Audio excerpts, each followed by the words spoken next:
2월 20일 금요일 아침입니다. 이번 주는 특별히 빠르게 한 주가 지나간 것 같은데요. 설 명절 때문에 더 그런 느낌이 드는 것 같습니다. 일상으로 복귀해서 오늘 하루를 살아가시는 성도님들을 축복하며 오늘 함께 말씀 안에서 주의 은혜를 누리시기를 소망합니다. 오늘 함께 나눌 말씀은 요한복음 6장 60절부터 71절 말씀입니다. 제자 중 여럿이 듣고 말하되 이 말씀은 어렵도다.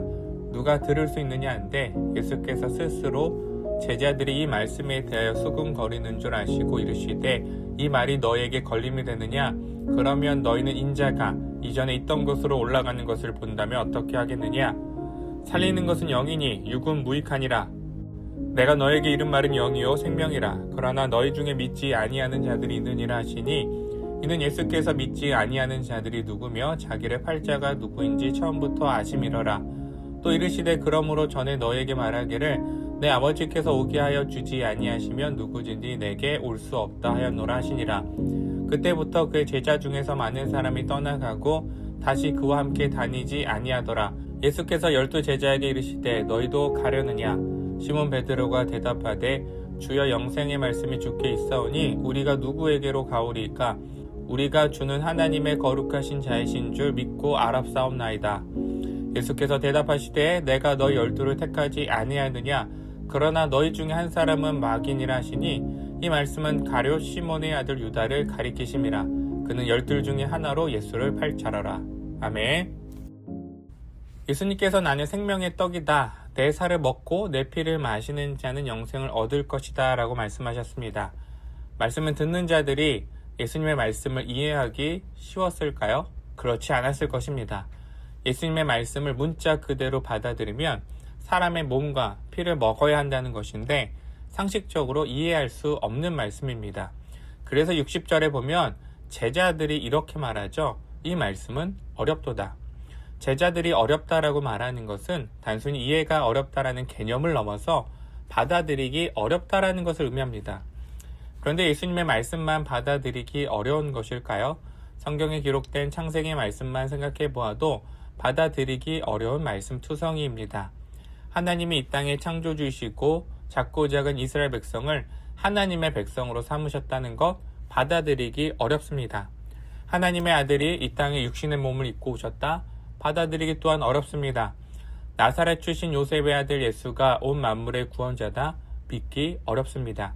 인간을 향한 하나님의 사랑, 예수님의 행보 자체가 받아들이기 어려운 사실이죠. 내 사고, 내 기준, 내 가치관으로는 하나님을 이해할 수 없습니다. 예수님은 영적인 개념을 육적인 개념으로 설명해 주시지만 사람의 한계, 피조물의 한계로 육적인 개념을 넘어서는 하늘의 메시지를 볼 수 없는 것이죠. 그러니 예수님의 말씀이 61절 말씀처럼 제자들에게 걸림돌이 됩니다. 예수님의 말씀을 이렇게 해서 이해해 볼 수 있을 것 같습니다. 부모가 자녀를 양육하며 생명의 떡, 밥을 해 먹입니다. 아이들이 좋아하는 다양한 음식을 해주죠. 그리고 최대한 좋은 재료를 사용합니다. 가능하면 유기농 재료를 사용하죠. 자녀들은 부모가 해준 음식을 먹고 하루하루 자라납니다. 그런데 자녀들이 부모가 해준 음식을 먹으면 그 안에 담긴 부모의 마음을 알까요? 아이들은 내가 지금 먹는 음식이 맛있는지 맛이 없는지 내가 좋아하는 반찬인지 아닌지에 관심이 있습니다. 음식에 담긴 부모의 생각, 마음, 사랑을 알기까지는 음식에 담긴 부모의 생각, 마음, 사랑을 알기까지는 오랜 시간이 필요하죠. 흑백 요리사의 심사위원인 안성재 셰프가 인터뷰에서 이런 이야기를 한 적이 있습니다. 셰프의 요리에는 테크닉을 사용해서 맛을 표현하는 것에 그치지 않습니다. 요리 안에 셰프의 철학이 있고 스토리가 있다고 합니다. 부모가 아이들에게 주는 밥에는 부모의 철학이 있습니다. 아이를 향한 스토리가 있고 마음, 사랑이 있습니다. 처음에는 알지 못하죠. 그러나 시간이 지나고 부모를 알아가고 부모의 사랑을 느낄 때 부모가 해주는 밥에 밥 이상의 의미가 있다는 것을 알게 됩니다. 예수님께서 나는 생명의 떡이다 라고 말씀하셨을 때 예수님과 함께하는 많은 이들은 이해하지 못했습니다. 66절에 보면 그때부터 그의 제자 중에서 많은 사람이 떠나가고 다시 그와 함께 다니지 아니하더라. 예수님을 떠나간 제자들이 있었습니다. 예수님을 따르던 무리들이 많았겠죠? 우리가 알고 있던 12명의 제자 외에 수많은 무리들이 있었을 것입니다. 그런데 수많은 제자들은 예수님의 말씀을 이해하지 못합니다. 예수님의 말씀 안에 담긴 영적인 메시지를 발견하지 못하죠. 당신의 백성을 향한 하나님의 사랑을 알지 못합니다. 그러니 떠나갈 수밖에 없죠. 나는 생명의 떡이다라고 말씀하신 예수님의 말씀을 내 것으로 받아들이기 위해선 생명의 떡이신 예수님을 알아야 됩니다. 그리고 이 생명의 떡을 주시는 하나님도 알아야 되겠죠. 우리가 미슐랭 3스타 셰프의 요리를 먹어도 셰프의 철학과 의도를 알지 못하면 요리가 주는 맛 이상을 느끼기 어렵습니다. 셰프의 의도가 무엇인지, 코스를 이렇게 구성한 이유가 무엇인지 그것을 알아야 담긴 메시지를 파악하고 그리고 먹는 의미를 알게 되는 것이죠. 예수님을 알아야 생명의 떡이신 예수님을 먹을 수 있고 믿을 수 있습니다. 오늘 본문을 보면 생명의 떡 대신 예수님을 향한 두 반응이 나타납니다. 첫째는 예수님을 받아들인 베드로죠. 베드로는 68절에 이렇게 고백합니다.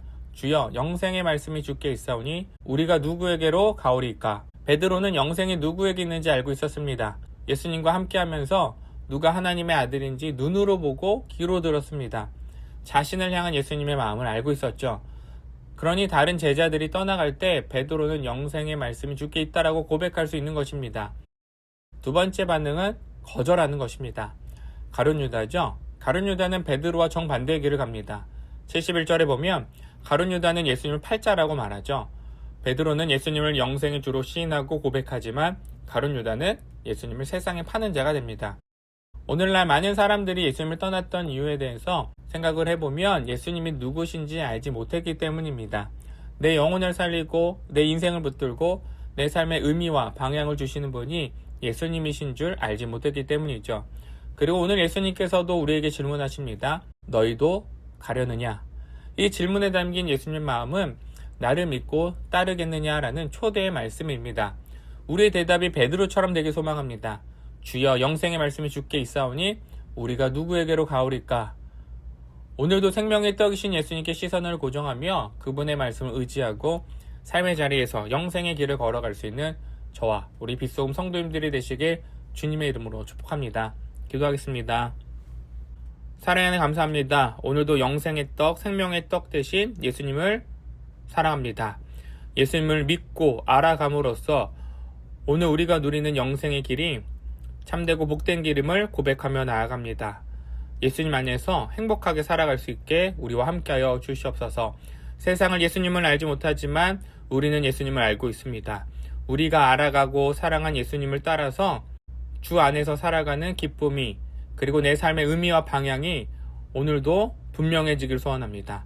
우리의 삶의 시선을 예수님에게 맞출 수 있는 귀하고 복된 날 되게 하여 주시옵소서. 빗소금의 성도님들을 축복합니다. 오늘 하루 살아갈 성도님들의 삶과 일상 가운데 예수님께서 주시는 생명의 떡을 먹고 힘있게 살아가게 하여 주시옵소서.